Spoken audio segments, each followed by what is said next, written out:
So in our last section for this week, we're going to talk about prejudice and discrimination. Let's start out with some terminology. Prejudice is a negative attitude that one has based mostly on opinions and stereotypes rather than facts or evidence. Although prejudice is a noun, not a verb, the behavior is often influenced by bias. Once the switch is made from thoughts and feelings to action, now we're talking about discrimination. Discrimination goes a step beyond prejudice to involve negative behaviors towards members of outgroups. While it's possible to be prejudiced against people without discriminating against them, we don't see that so often. They usually go hand in hand. Discrimination can have very significant real-world consequences, particularly for racial, cultural, sexual, really any sort of minority. For example, hiring practices can be deeply influenced by discrimination. A company who feels that men are better workers than women are displaying gender discrimination, which is illegal. Stereotypes are beliefs about a group that are applied to most members of the group.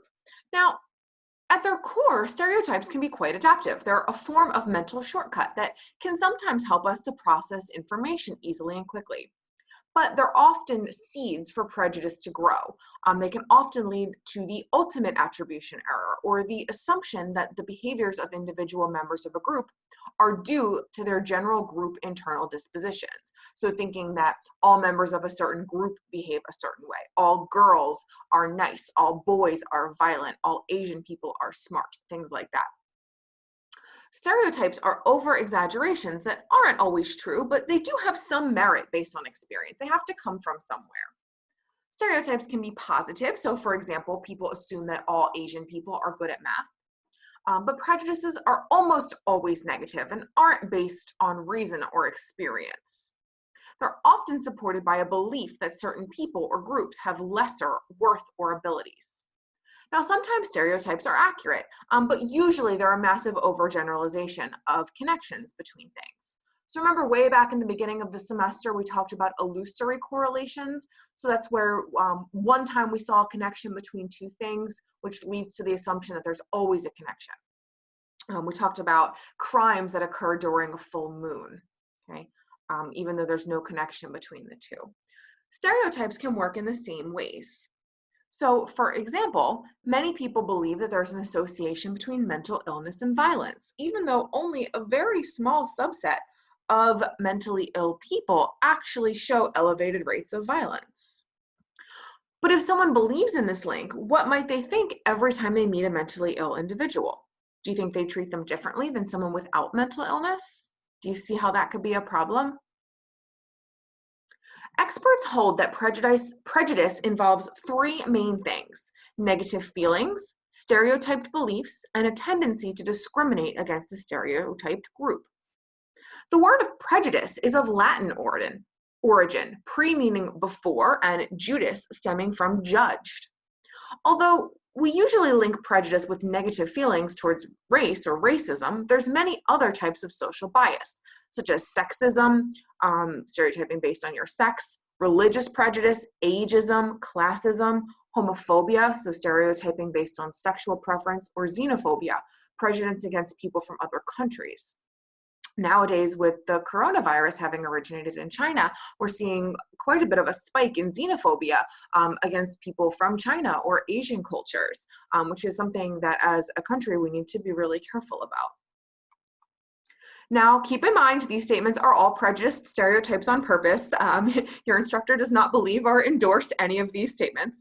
But the problem with prejudice and stereotypical statements like these is that they almost always lead to discrimination or the act of prejudice. So take a teacher who believes that Asian children are good at math. They might not notice the Chinese student who's struggling. A coach who holds the prejudiced belief that Black people can't swim might not recruit African American children to the swim team because he assumes they wouldn't compete well. A hiring manager looking to find great substitute teachers for local schools might miss out on fantastic employees by wrongly assuming that being homosexual is the same thing as being a pedophile. Because prejudice usually turns to action, it's imperative that we identify the source and work to get rid of it when at all possible. Although we'd like to think that we're free of prejudice, remember my warning at the beginning of the lecture. We all hold at least some types of prejudice against certain kinds of people. So why is prejudice so deeply rooted in human species? One idea is that of adaptive conservatism, which is an evolutionary principle that creates a predisposition towards distrusting anyone or anything that's unfamiliar or different. So we're more likely to help our own, which at one point was evolutionarily beneficial, probably less so today. Now, there's two major biases that are associated with our tendency to make alliances with people similar to us. The in-group bias is the tendency to favor those within our own group over those without it. Those outside it. So fans at a sports game are great examples of in-group bias. Fans of a certain team are going to feel a camaraderie with other fans of the team and people who support it. There's also out-group homogeneity, or the tendency to view people outside of our group as all alike. So in other words, a white person may lump everyone who is not white into one group that's not like them. The roots of prejudice are complex and multifaceted, but there's a few key factors. First is the scapegoat hypothesis, or the claim that prejudice arises from a need to blame other groups for our misfortunes. This can also be the case when resources are scarce. So some work has found that as employment rates increased, so did hatred towards immigrants, since they were viewed as competition for limited job resources. The just world hypothesis claims that our beliefs and behaviors are shaped by this deep-seated assumption that the world is fair and things happen for a reason. So people with a strong belief in a just world believe that victims of cancer and AIDS are responsible for their illness. This can be really dangerous because it can quickly be a slippery slope into victim blaming. There's also just conformity to social norms. So this idea that prejudice stems from attempts to conform to these. Going against the social norm can be discriminated against. In fact, I'm doing a study right now that looks at women's name choices after marriage. So do they take their husband's name, or do they keep their birth name, or do they hyphenate? And one of the big factors that goes into women's decisions to take their husband's name is this idea of being discriminated against for going against the social norm and being looked at negatively, or like she's not committed to her marriage or doesn't love her husband. So these sort of discriminations and prejudices and stereotypes can actually influence our behavior. Finally, there's some individual differences in prejudice. Some psychology experts believe that personality has a great deal to do with biases and negative feelings towards others that we consider prejudice. Psychology definition and research experts say that those with authoritarian personality types are more likely to struggle with prejudice than others. And common traits of authoritarians include striving for conformity, rigid or beliefs in traditional values, total or extreme respect of authority. We talked about them a little bit earlier when we talked about the idea of conformity. So these personality traits, when added together, make a person much more likely to hold prejudiced notions and discriminate against those who are different than them for really no reason at all. Now that we know a bit more about prejudice and where it comes from, let's talk about how to study prejudice in the real world. But first, let's back up. There's two main kinds of prejudice: explicit and implicit. Explicit prejudice are feelings that we're aware of, that are within our conscious knowledge. Social norms of desirability might cause us to not acknowledge them in public, but we know they're there. On the other hand, implicit prejudice are feelings or beliefs that we are unaware of. They are subconscious or exist below our level of recognition. So if you have not yet done the discussion post for this week, I want you to pause the video and do the post before continuing, because we're going to talk about the implicit association test here, and that's what I asked you to do in the discussion post.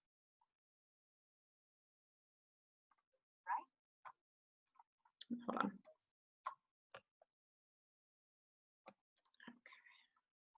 Come on. You're not biased, right? This free online test might tell you otherwise. The Implicit Association Test, or IAT, can reveal racial and gender biases you might not even know you have.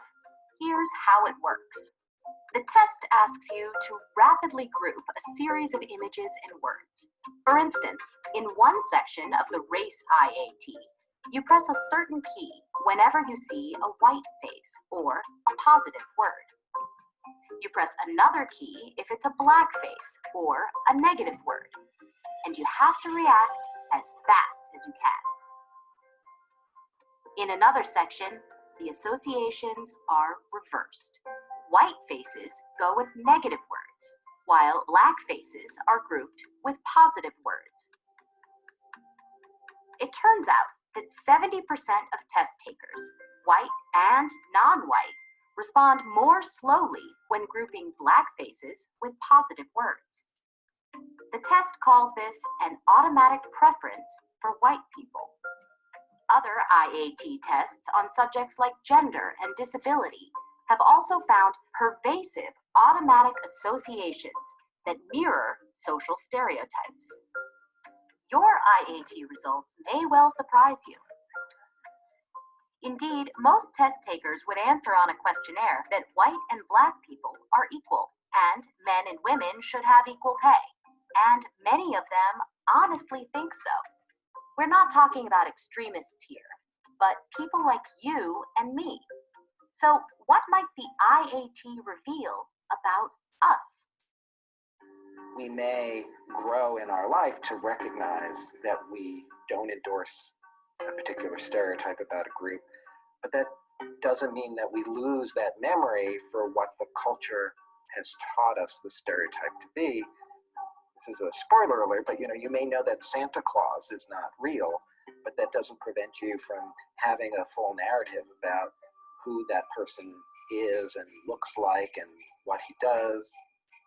And stereotypes are often the same way.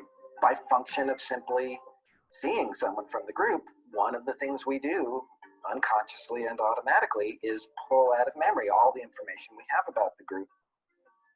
And these memories shape what we perceive as reality without us realizing it. Implicit biases can be hidden in our everyday actions. When we open our inboxes and see a lot of emails, whose message do we end up replying to? Do we laugh when we hear a racist or sexist joke? When we vote, what makes us think one candidate is more competent? Research shows implicit biases can cause major inequalities on a collective scale. So what can we do to reduce our implicit biases? First, here's some bad news. There's widespread belief that implicit biases are so stable that they are virtually totally unchangeable. There are a lot of experiments done trying to change implicit biases. We find what I call elastic changes, which means you can get a change that you can measure 15 minutes later, but come back the next day and see if it's changed. No, it's back to what it was before. And even if we do change implicit bias, we have some other research suggesting that its link to any individual behavior is very weak. These are kind of associations that presumably are built up over a lifetime of experience. But still, we want to control our biases and act more fairly. Professor Greenwald has worked with Washington State judges to address implicit biases in court, and he says intentionally resisting these biases could actually backfire. If you make the attempt to control implicit bias in real time, what you can say is have a higher bar for making a particular judgment. You actually don't know if you are operating more validly or accurately when you just sort of consciously impose a bias in the reverse direction. If conscious control might not work, should we just be resigned to our implicit biases and do nothing? Of course not. Your best bet is to focus on changing procedures and practices that are closely aligned with the issue that you're worried about, so that the opportunity to act on your implicit bias never pops up. The first step is to give yourself an audit. I really encourage what I call counting, looking at the data, seeing if disparities are occurring, and you can only check this by keeping track of it over time. Once we identify situations prone to producing bias, we can take steps to blind decision makers to the identity of those affected by their decisions. In situations like job interviews, where decision makers will learn about demographic information, Professor Lai recommends another strategy. When we don't pre-commit ourselves to decision-making criteria, we're more likely to act in line with potentially our implicit biases. So what you might want to do is instead give yourself the exercise ahead of time to figure out what are the criteria that are actually important rather than kind of deciding after the fact. These are things we can all do. We can count our decisions in our professional and private lives and take action to limit the influence of bias. One thing is clear: merely wanting to change is not enough.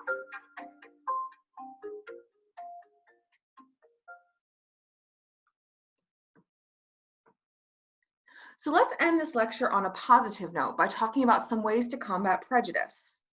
Now, remember that there's entire courses just on prejudice and discrimination, and we went through this in one lecture in one chapter of 1 week, so we couldn't go too in depth on anything, but this should help to give you some ideas. So one example is the Robbers Cave study, which encourages cooperation towards a shared enjoyable goal. So let's take a look.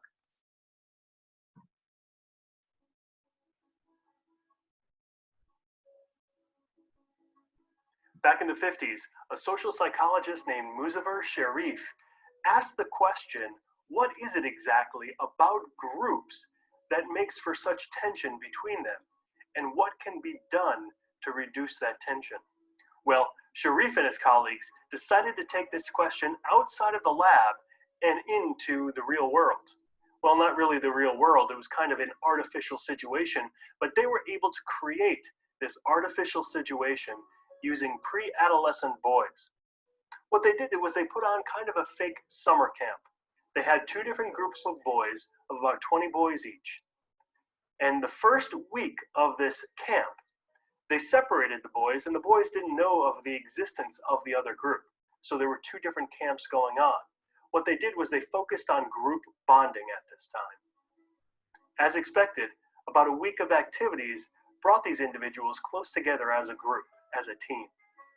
In the second stage, what the researchers did was they introduced the groups to each other.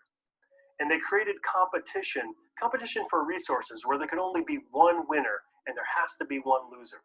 There were no prizes for second place, no consolation prizes.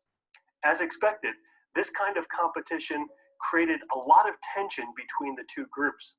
At first, it was just some verbal name calling between the groups.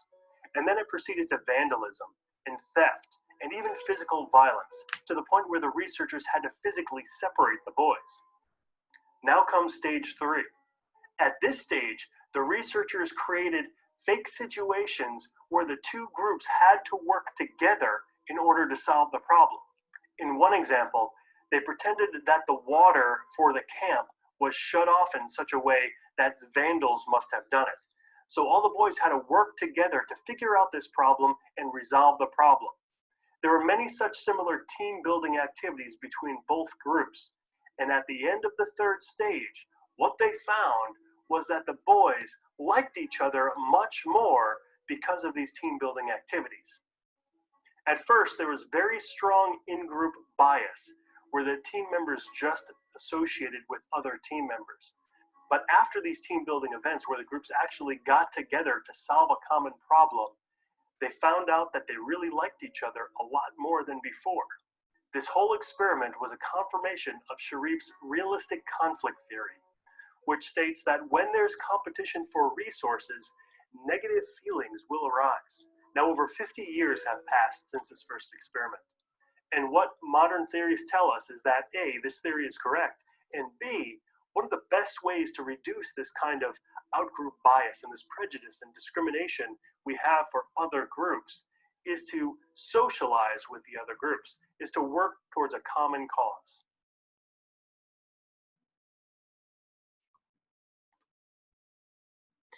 Another example is jigsaw classrooms, which is an educational approach designed to minimize prejudice by making all children create an independent contribution toward a shared project. Prejudice is neither inevitable nor irreversible. It's learned. And so this means that it can be unlearned. Now, the previous video talked about how it's very difficult to change in implicit bias, but we can try and help children not learn it to begin with. And so all of the factors and theories that we've talked about surely play a role in prejudice attitudes. Most biased beliefs are simply spread through society, and Gordon Allport's research supports this sort of prejudice is learned theory as well, citing that children often learn prejudice in one of two ways: by adopting the prejudice of their parents and family members, or by being raised in an environment that makes them suspicious or fearful. And then these fears are later projected onto minority groups. Unlearning prejudice is not something that can happen overnight. It's highly complicated. It can take the entire childhood period to master prejudice and solidify these negative and harmful opinions. So imagine how long it would take to unlearn them. So this means that there is some hope for children who are being raised in prejudiced environments to sort of shake those bad habits, but only if alternative viewpoints are offered before the biases really take hold. So that brings us to the end of our week on social psychology. Thanks everyone, and I will talk to you next week.